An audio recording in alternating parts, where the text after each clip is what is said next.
Hay momentos que no se registran en los libros de historia del deporte, pero que viven para siempre en la memoria de quienes los presenciaron. Momentos sin estadio lleno ni cámaras de televisión. Momentos que suceden entre dos hombres, que cargan al mismo tiempo el peso de ser los más grandes de su país en disciplinas completamente distintas. Dos hombres llamados Sánchez, sin parentesco, sin otra conexión visible que la de representar, cada uno desde su trinchera, lo mejor que México había producido en el deporte de su época. Uno pateaba balones con una precisión que enloquecía a los estadios más exigentes de Europa. El otro lanzaba puños con una velocidad que dejaba sin respuesta a los árbitros más experimentados del mundo. Hugo Sánchez era el futbolista. Salvador Sánchez era el boxeador. Ninguno necesitaba presentación dentro de México y ambos lo sabían. Pero saber que eres grande y aceptar que otro también lo es, son dos cosas completamente distintas. Ahí vivía la tensión real. No en el campo ni en el ring. Vivía en los pasillos, en los eventos donde los dos coincidían. Y el aire se llenaba de una pregunta que nadie se atrevía a pronunciar. ¿Quién es el más grande de México? Esta es la historia de aquel amanecer en el bosque de Chapultepec. Del día en que Hugo Sánchez decidió responder esa pregunta con sus propias piernas, no con un balón, con sus pies sobre la tierra, y de cómo el ego más famoso del fútbol mexicano llegó al final de esa carrera sin aire, sin excusas y sin testigos, excepto por uno. Para entender por qué Hugo Sánchez necesitaba ser el más rápido, primero hay que entender quién era Hugo Sánchez cuando nadie lo miraba. Porque cuando todos lo miraban, Hugo era perfecto. Era imposible. Era una obra de arte en movimiento. Nacido en Ciudad de México, criado en la disciplina de la gimnasia antes de descubrir que su verdadero escenario era el campo de fútbol, Hugo construyó una carrera que ningún mexicano había soñado posible antes. Llegó a España con la ambición de quien sabe que no viajó para aprender sino para demostrar. Primero en el Atlético de Madrid, después en el Real Madrid, el más grande club del mundo en aquella era dorada. Sus goles no eran simples, eran declaraciones de principios. Las chilenas, los cabezazos imposibles, los remates de volea que dejaban a los porteros inmóviles. Cada uno terminaba igual, Hugo corriendo hacia la esquina del campo, ejecutando un mortal hacia atrás, saludando al mundo con la arrogancia elegante de quien sabe exactamente lo que vale. Ese ritual, esa pirueta final no era vanidad vacía. Era el sello de un hombre que había trabajado cada hora de cada día de su vida para llegar ahí. Era también, aunque él tardó décadas en admitirlo, una necesidad, una sed que ninguna cantidad de aplausos terminaba de saciar del todo. El ego de Hugo Sánchez no era un defecto de carácter, era el combustible de su grandeza. Y también, como descubriría en una mañana de niebla entre los árboles de Chapultepec, su más grande punto ciego. Mientras Hugo construía su leyenda en los estadios de España, al otro lado del océano, en los gimnasios de Culiacán y en los rings de Las Vegas, Salvador Sánchez edificaba la suya en silencio. Y ese silencio era, paradójicamente, lo que más ruido hacía. Salvador era diferente, no en el sentido técnico, aunque su técnica era sublime, sino en la forma en que habitaba su propia grandeza. No necesitaba proclamarla, los números lo hacían por él. Campeón mundial del Consejo Mundial de Boxeo en el peso pluma desde 1980, con una racha de victorias que ponía nervioso a cualquier retador del planeta. No era el boxeador más explosivo, era el más completo. Tenía la guardia de un estratega, el JAB de un cirujano, y la resistencia de un hombre que había decidido, desde muy joven, que perder no era una opción. Sus rivales no llegaban a la pelea a ganar, llegaban a sobrevivir, y muchos ni eso lograban. Lo que más desconcertaba a quienes lo conocían, no era su velocidad ni su pegada, era su calma. En el vestuario antes de una pelea, Salvador podía estar sentado, tranquilo, como si lo que esperaba fuera un paseo y no una batalla. Esa serenidad no era pose. Era la expresión natural de un hombre que se conocía a sí mismo con una honestidad que pocos atletas alcanzan en toda su vida. Y fue esa misma calma la que frente a Hugo Sánchez resultó ser el arma más poderosa de todas. El problema con ser el mejor de México es que México solo tiene un pedestal. Y en los primeros años de la década del 80, ese pedestal estaba sobrepoblado. 2 hombres, un solo trono. Y los dos con suficientes logros como para reclamarlo con legitimidad. El país vivía un momento deportivo inédito. En los estadios de fútbol, la gente coreaba el nombre de Hugo. En los hogares donde había televisión, se paralizaba la vida cuando Salvador peleaba. Eran fenómenos paralelos, pero inevitablemente la conversación terminaba en el mismo punto. ¿A cuál de los dos admirarías más si tuvieras que elegir uno? La pregunta irritaba a Hugo de una forma que él mismo no comprendía del todo. No era fácil admitirlo, ni ante otros ni ante sí mismo, pero había algo en el reconocimiento que recibía Salvador que lo incomodaba. No era envidia en el sentido vulgar del término. Era algo más profundo y más difícil de nombrar. Era la sensación de que otro hombre, en otro deporte, podía recibir el mismo calor de una nación entera, sin necesitar el escenario europeo que Hugo había construido con tanto esfuerzo. Salvador ganaba en México. Peleaba en Las Vegas sí, pero el corazón de su historia latía aquí, y la gente lo sentía así. Había algo más cercano, más nuestro en él. Eso, aunque pareciera absurdo desde afuera, era suficiente para que en la cabeza de Hugo Sánchez se encendiera una pequeña llama que no tenía nombre todavía. Una llama que con el tiempo, iba a necesitar una carrera de varios kilómetros para intentar apagarse. No hay registro oficial de exactamente cuántas veces coincidieron Hugo Sánchez y Salvador Sánchez en el mismo espacio. La vida pública de dos atletas en su pico de fama inevitablemente los cruzó en eventos, cenas y actos institucionales. Pero hubo una noche, narrada después por quienes estuvieron presentes, que marcó el inicio de todo lo que vino después. Era un evento en Ciudad de México. Una de esas reuniones donde el deporte mexicano se sentaba a la misma mesa con el poder y la cultura, donde las copas de cristal convivían con los apretones de mano y los discursos de ocasión. Los dos Sánchez llegaron por separado. Los dos fueron recibidos con el mismo entusiasmo por la sala. Y en algún momento de la noche, alguien, con esa torpeza inocente que tienen las personas bien intencionadas, decidió presentarlos formalmente el uno al otro como si fueran dos piezas de un mismo rompecabezas. Hugo extendió la mano primero. Salvador la estrechó con la firmeza discreta de quien no necesita apretones fuertes para comunicar lo que es. Los dos sonrieron. Los dos dijeron las palabras correctas. Fue un encuentro cortés, profesional, con la temperatura exacta que requería el ambiente. Pero bajo esa superficie algo chocó. No con violencia. Con la sutileza de dos corrientes de agua que van en la misma dirección y de pronto se encuentran. Nadie en la sala lo notó. Tal vez ni ellos mismos lo reconocieron en ese momento. Pero la chispa estaba encendida. Y lo que sucedería semanas después, en el bosque de Chapultepec, sería la consecuencia directa de aquella noche. Las conversaciones entre grandes egos raramente estallan de golpe. Se construyen lentamente, ladrillo por ladrillo, con frases aparentemente inocentes que van acumulando una tensión que solo necesita el momento correcto para liberarse.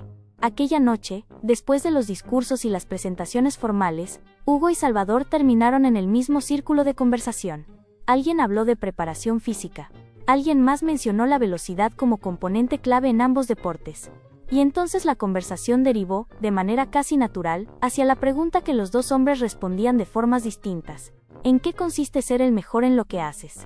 Hugo habló de técnica, de trabajo, de visión de juego. Habló con la elocuencia de un hombre acostumbrado al micrófono. Salvador escuchó, asintió, y cuando le llegó el turno, dijo pocas palabras. Algo sobre la disciplina del cuerpo y la claridad de la mente. Sin adornos. Sin teatro. Fue después, cuando el tema de la velocidad física apareció con más fuerza, cuando Hugo dijo aquello que quizás no debió haber dicho, o quizás necesitaba decir desde hacía tiempo. Lo dijo con una sonrisa, lo dijo como si fuera un comentario casual, lo dijo con el tono de quien no está buscando pelea sino confirmación de algo que ya da por seguro. Dijo: soy mucho más rápido que tú. La sala no se detuvo, nadie más lo escuchó con claridad, pero Salvador sí, y la respuesta de Salvador no fue una defensa ni una bravata. Fue simplemente una mirada tranquila y 4 palabras que sellaron lo inevitable. Demuéstralo entonces. Aquí. Hay una diferencia enorme entre lanzar un reto en el calor de una conversación y tener que sostenerlo cuando el otro lo acepta sin pestañear. Hugo Sánchez conocía esa diferencia. La había vivido en cada partido difícil, en cada chilena ejecutada bajo la presión de un estadio que esperaba lo imposible. Pero esta vez el terreno no era el suyo. Salvador no elevó la voz, no golpeó la mesa. Simplemente dejó en el aire la posibilidad, y observó cómo Hugo la tomaba. Y Hugo la tomó. Porque no hacerlo habría sido peor que perder cualquier carrera. Para un hombre como él, retroceder ante un reto era la única derrota real. Los detalles se acordaron esa misma noche. Correrían en el bosque de Chapultepec. Al amanecer, cuando el parque estuviera prácticamente desierto. Una distancia razonable pero suficiente. Sin cronómetros oficiales ni árbitros. Solo los dos, un par de acompañantes de confianza, y la palabra de honor de hombres que habían construido sus carreras sobre la credibilidad de sus actos. Hugo llegó a su casa esa noche con una mezcla extraña de adrenalina y algo que prefirió no examinar demasiado. Había peleado toda su vida con rivales que lo superaban en altura, en fuerza, en experiencia, y siempre había encontrado la forma. Esta vez era diferente. Esta vez había lanzado la piedra sin saber exactamente qué tan profundo era el agua. Y mañana tendría que saltar. Esa noche, Hugo Sánchez durmió poco, y cuando durmió soñó con correr. Ciudad de México tiene una hora en que le pertenece solo a quienes madrugan, por razones que nadie más necesita entender. Esa hora existe entre las 5 y las 6 de la mañana, cuando la luz todavía no decide si va a quedarse. y el silencio de la ciudad es casi tangible. Es el horario de los corredores solitarios, de los vendedores de mercado y de los hombres que tienen algo que resolver consigo mismos. Hugo llegó al punto de encuentro en el bosque con la puntualidad de siempre. Vestía ropa deportiva. Llevaba los pies envueltos en los mejores tenis que su cuerpo de futbolista profesional había pisado. Venía entrenado, venía preparado, venía también con el peso invisible de todo lo que esta carrera significaba en su cabeza. Aunque ante los demás proyectara la despreocupación casual de quien llega a hacer algo completamente intrascendente. Salvador llegó poco después, sin aspavientos, con la misma calma de siempre. Saludó a Hugo con un gesto breve. Revisó el terreno con la mirada profesional de un hombre que evalúa el escenario antes de actuar. Y entonces sonrió. No una sonrisa de burla ni de provocación. Una sonrisa de alguien que está exactamente donde quiere estar, haciendo exactamente lo que tiene que hacer. Los árboles del bosque de Chapultepec son viejos y altos. Filtran la poca luz del amanecer y la convierten en algo difuso, como fotografías mal reveladas. El suelo de tierra compacta absorbía los pasos sin devolver eco. Era un escenario extrañamente íntimo para una confrontación de ese tamaño. Nadie en México sabía lo que estaba a punto de suceder entre sus dos deportistas más grandes. Un futbolista y un boxeador son animales físicos completamente distintos. Hay quienes no lo entienden hasta que los ven moverse. Hugo Sánchez tenía el cuerpo de un depredador del área. Explosivo en distancias cortas, ágil en los cambios de dirección, con una potencia en las piernas que era el resultado de miles de horas de trabajo específico. Era rápido, genuinamente rápido, pero Salvador Sánchez tenía algo diferente. Su cuerpo había sido entrenado para funcionar bajo presión sostenida. Las sesiones de sombra, los rounds de sparring, la cuerda, el trabajo de pies que los boxeadores de su nivel realizan durante horas cada día. Su velocidad no era la explosión de un resorte. Era la continuidad de un motor bien calibrado que no se apagaba. Los dos se colocaron en la línea de salida improvisada. Los acompañantes marcaron el punto de llegada. La distancia era de varios kilómetros, suficiente para que las diferencias de resistencia aeróbica se manifestaran con claridad. Hugo lo sabía. Su fortaleza era la velocidad inicial. Si podía abrir ventaja rápido y mantenerla, tenía opciones. Respiró profundo. El aire frío del bosque entró a sus pulmones con esa claridad que solo tiene el amanecer. Miró hacia adelante, hacia el camino que se perdía entre los árboles. No miró a Salvador. Mirar al rival antes de una batalla de este tipo era reconocer, aunque fuera por un segundo, que la batalla existía. Y Hugo Sánchez no estaba ahí para pelear, estaba ahí para ganar. Uno de los acompañantes contó. 1, 2, 3. El bosque de Chapultepec no aplaude. No corea nombres. No se pone de pie cuando alguien hace algo extraordinario. Los árboles simplemente están, con sus siglos de historia encima, indiferentes a las ambiciones de los hombres que pasan entre ellos. Esa indiferencia tiene algo de brutal cuando estás acostumbrado a que el mundo gire en torno a cada uno de tus movimientos. Hugo salió disparado, como era su naturaleza. Los primeros metros fueron exactamente lo que él esperaba. Su cuerpo respondió con la potencia conocida, con la sensación familiar de que las piernas obedecen al instinto, sin necesidad de instrucciones conscientes. Sintió el suelo bajo sus pies, la cadencia del movimiento, el ritmo que reconocía de tantos contraataques ejecutados en el Santiago Bernabéu. A su lado Salvador corría, sin drama, sin la explosión inicial de Hugo, con una zancada medida, casi metronómica, que no parecía urgente pero que tampoco perdía terreno de manera significativa. Salvador no corría contra Hugo, corría contra el camino, y esa diferencia mental era ya, desde los primeros metros, la diferencia más importante de toda la mañana. Hugo llevaba ventaja al cruzar el primer tramo, podía sentirlo, no miraba atrás, pero la distancia entre sus pasos y los del boxeador le decía lo que necesitaba saber. Una pequeña victoria interior encendió algo en su pecho. Quizás tenía razón, quizás sí era más rápido, quizás esta historia terminaría exactamente como él la había escrito en su cabeza la noche anterior. Pero el bosque es largo, y los cuerpos tienen memoria. Existe un momento específico en cualquier carrera de resistencia en el que el cuerpo deja de mentir. No importa cuánto ego lleves encima, no importa cuántos estadios te hayan aplaudido ni cuántos titulares haya tenido tu nombre. En ese momento el cuerpo habla con una honestidad que no admite negociación. Para Hugo Sánchez ese momento llegó antes de lo esperado. No fue un colapso dramático, no fue una caída ni un tropiezo. Fue algo más sutil y por eso mismo más devastador. Fue la sensación de que sus piernas comenzaban a cobrar el precio de un esfuerzo que su cuerpo, entrenado para sprints de 20 metros y no para kilómetros sostenidos, no estaba diseñado para mantener de esa forma. El aire empezó a volverse escaso, no de manera catastrófica, sino con esa lentitud traidora que tiene la fatiga real cuando se instala.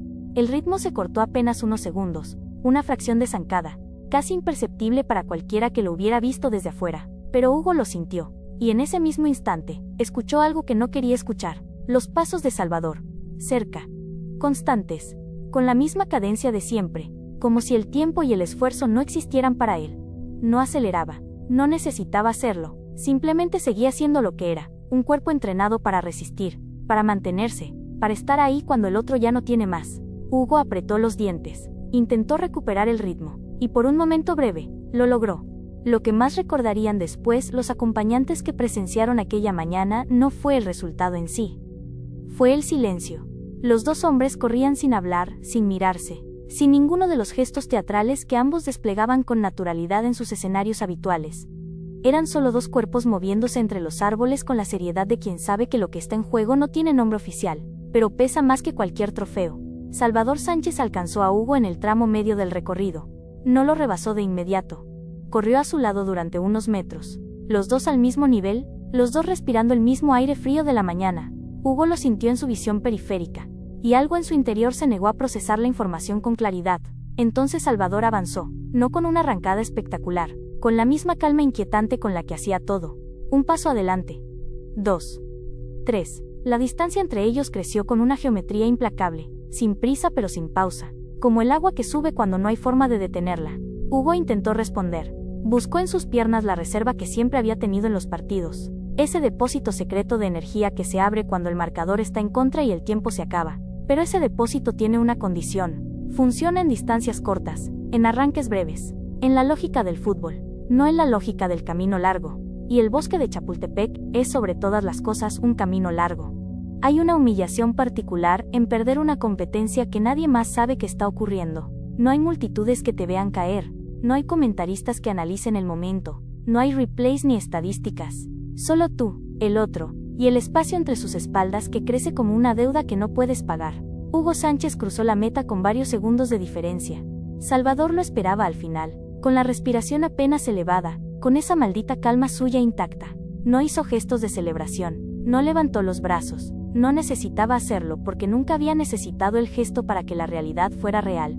Hugo llegó con las piernas pesadas y el pecho ardiendo. Se dobló levemente, las manos sobre las rodillas, tomando el aire con la urgencia de quien ha gastado más de lo que tenía. Tardó unos segundos en incorporarse. Cuando lo hizo buscó los ojos de Salvador. Salvador simplemente sostuvo la mirada, sin triunfo, sin compasión, sin ninguna de las emociones que Hugo hubiera podido manejar con facilidad. Solo presencia, solo la realidad desnuda de dos hombres al final de una carrera en la que uno había llegado primero y el otro había llegado después. Nadie habló por varios segundos. El bosque siguió siendo indiferente. Los árboles no registraron nada. Y Hugo Sánchez, el hombre que había convertido la arrogancia en arte, sintió por primera vez en mucho tiempo el peso exacto de sus propias palabras. Soy mucho más rápido que tú. Existen dos tipos de derrotas. Las que se procesan en público, rodeado de cámaras y cronistas, con el ritual conocido de la conferencia de prensa donde las palabras correctas amortiguan el golpe. Y las que se procesan en soledad, sin guión, sin audiencia, mirando el techo de una habitación oscura mientras el cuerpo todavía recuerda el esfuerzo y la mente todavía busca la explicación que nunca va a ser suficiente. Hugo Sánchez vivió la segunda esa tarde. No habló de la carrera ese día ni los siguientes. La guardó con el cuidado con el que se guardan las cosas que duelen de verdad. En el fondo, lejos de la luz, en el cajón mental que solo se abre cuando la guardia está baja. Sus cercanos notaron algo distinto en él durante esas semanas. Una cierta quietud inusual en un hombre cuya energía era normalmente inagotable. Atribuyeron el cambio al desgaste de la temporada, al ritmo de la élite europea. No sospecharon que había algo más específico en ese silencio. Lo que Hugo no podía procesar fácilmente, no era haber perdido la carrera. Era lo que la carrera había revelado.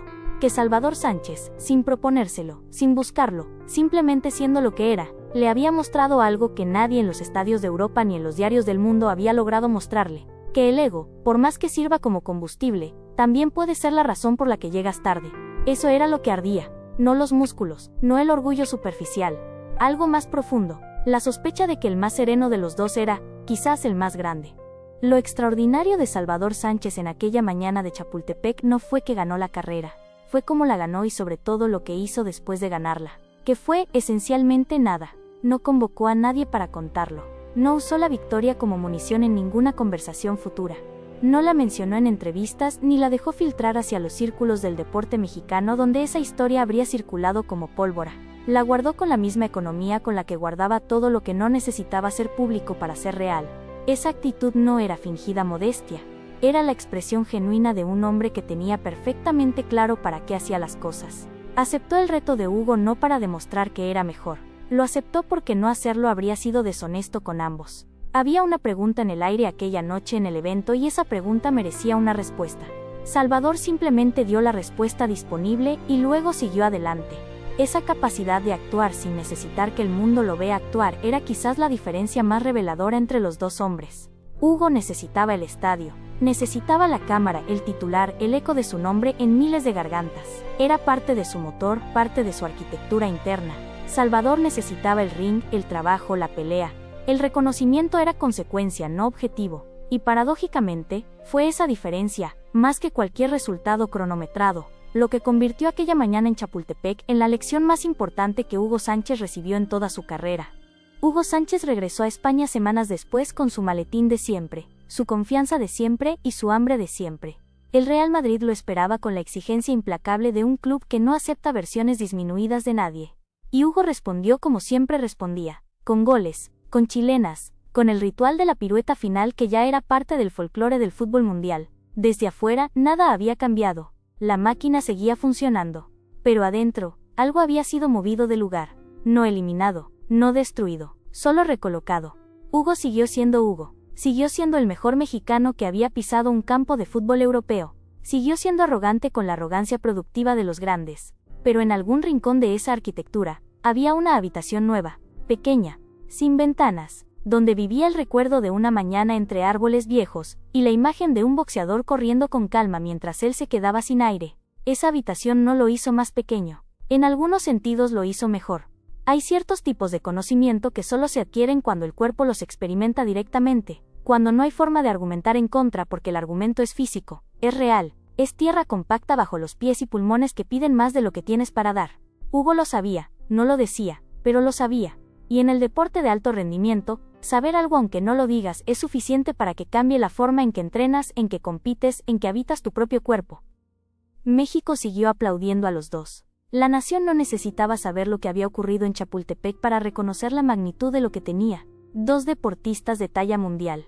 Dos formas completamente distintas de ser el mejor. Dos nombres con el mismo apellido que el azar había usado para escribir una de las historias más extrañas del deporte mexicano. Los aficionados del fútbol seguían discutiendo si Hugo era el mejor mexicano de todos los tiempos. Los aficionados del boxeo seguían colocando a Salvador entre los más grandes del planeta en su división. Nadie fusionaba las narrativas porque no había razón oficial para hacerlo. Eran mundos separados, con sus propias reglas, sus propios calendarios, sus propias formas de medir la grandeza. Pero la verdad del deporte rara vez vive en los estadios o en los rings. Vive en los momentos privados, en las conversaciones que no se graban, en las carreras que no tienen jueces oficiales. Y en uno de esos momentos privados, en el amanecer de un bosque que lleva siglos siendo testigo silencioso de la historia de México, dos hombres se dijeron la verdad el uno al otro, de la única forma en que la verdad realmente se dice, con el cuerpo. Lo que México nunca vio fue, en muchos sentidos, lo más mexicano de todo. Dos hombres de orígenes distintos, de disciplinas distintas, con egos distintos, resolviendo entre ellos, sin árbitros ni audiencias, la pregunta que los une, con tierra bajo los pies, con el aire frío de la madrugada, y con la honestidad brutal de quienes saben que en ese momento no hay cámaras que los protejan. Los años pasaron con la velocidad que tienen los años cuando estás construyendo algo grande. Hugo Sánchez siguió acumulando goles, títulos, declaraciones que irritaban a algunos y entusiasmaban a otros. Su carrera en el Real Madrid fue, por cualquier medida razonable, una de las más brillantes que un jugador latinoamericano había tenido en la historia del fútbol europeo. 5 títulos de goleo consecutivos en la Liga Española. Récords que tardaron décadas en ser discutidos. Una leyenda construida ladrillo por ladrillo, chilena por chilena. Salvador Sánchez siguió peleando con la consistencia de los irreemplazables. Su reinado en el peso pluma fue una de las páginas más respetadas del boxeo mundial de esa era. Defensa tras defensa, el boxeador de Culiacán demostró que su campeonato no había sido un accidente del destino, sino la consecuencia lógica de una preparación que no admitía días libres. Con el tiempo la pregunta de quién era el más grande de México fue siendo respondida de manera diferente según a quién le preguntaras. Los futboleros tenían su respuesta, los del boxeo tenían la suya, Y quizás esa inconclusión era la respuesta más honesta de todas, porque la grandeza real no compite, la grandeza real ocupa su espacio propio, construye su propio territorio, deja su propia huella. Y en ese territorio donde nadie discute, donde los números y los hechos hablan con la autoridad que no tiene ningún debate de café, los dos Sánchez vivían en paz, separados, distintos, igualmente grandes a su manera. Hugo Sánchez tardó muchos años en hablar de aquella mañana, no porque la ocultara con vergüenza activa, sino porque algunas experiencias necesitan tiempo para sedimentar antes de poder ser narradas con la distancia que requiere la honestidad. Cuando finalmente lo mencionó, ya retirado del fútbol profesional, convertido en figura pública que recorre el circuito de los medios con la fluidez de los que saben hablar de sí mismos, lo hizo con una sonrisa que tenía más capas que las que mostraba a primera vista. Admitió que había retado a Salvador. Admitió que perdió la carrera. Lo dijo sin el dramatismo que uno esperaría de un hombre de su temperamento, como quien por fin puede nombrar algo sin que eso lo defina. Lo que admitió entre líneas, aunque sin decirlo con esas palabras exactas, fue la envidia. No la envidia vulgar del que desea el mal ajeno, sino esa otra envidia más compleja y más humana. La admiración que no sabe cómo expresarse sin vestirse de competencia. La que te hace querer ser tan completo como el otro, tan seguro como el otro, tan dueño de tu propio silencio como el otro. Eso era lo que Hugo Sánchez había sentido frente a Salvador desde aquella primera noche en el evento, y eso era lo que había intentado resolver con una carrera en el bosque. No podía ganar esa batalla porque no era una batalla de velocidad, era una batalla consigo mismo. Y ese tipo de batalla, como aprendió entre los árboles de Chapultepec, no se gana llegando primero a la meta. Se gana, si acaso se gana, aprendiendo a correr sin necesitar que el otro llegue después. El bosque de Chapultepec sigue en pie. Los mismos árboles, más viejos ahora, con más historia encima, siguen filtrando la luz del amanecer de la misma manera difusa de siempre. El suelo sigue siendo tierra compacta que absorbe los pasos sin devolver eco. Y cada mañana, corredores anónimos recorren los mismos caminos donde dos leyendas del deporte mexicano resolvieron, en silencio y sin testigos oficiales, una de las preguntas más humanas que puede hacerse un hombre en la cima de su vida. ¿Quién soy cuando nadie me está mirando? Hugo Sánchez fue, es y será uno de los más grandes futbolistas que ha producido este continente. Su nombre vive en los libros, en los videos que siguen circulando décadas después, en la memoria colectiva de un país que lo vio hacer lo imposible con la naturalidad de los elegidos. Eso no lo discute nadie. Eso no lo borró ninguna carrera matutina. Salvador Sánchez fue, en su tiempo, uno de los boxeadores más completos del planeta. Un campeón que defendió su título con una consistencia que el boxeo recuerda con respeto genuino. Un hombre que nunca necesitó más ruido del que su trabajo ya generaba. Eso tampoco lo discute nadie. Lo que Chapultepec reveló no fue quién era más rápido. Reveló algo más difícil de medir y más difícil de olvidar. Que el ego es una herramienta poderosa pero ciega. Que la grandeza que se necesita demostrar ya lleva dentro de sí misma la semilla de la duda, y que el hombre más sereno en la línea de salida no siempre es el que tiene menos que perder, a veces es el que más claramente sabe quién es. Y esa claridad, esa mañana, entre los árboles del bosque más antiguo de la ciudad, fue el único trofeo que importó. No había podio, no había medalla, no había titular en ningún periódico, solo dos hombres, el amanecer y la verdad corriendo entre ellos, libre, sin uniforme, sin apellido, sin necesidad de que nadie más la viera para ser completamente real,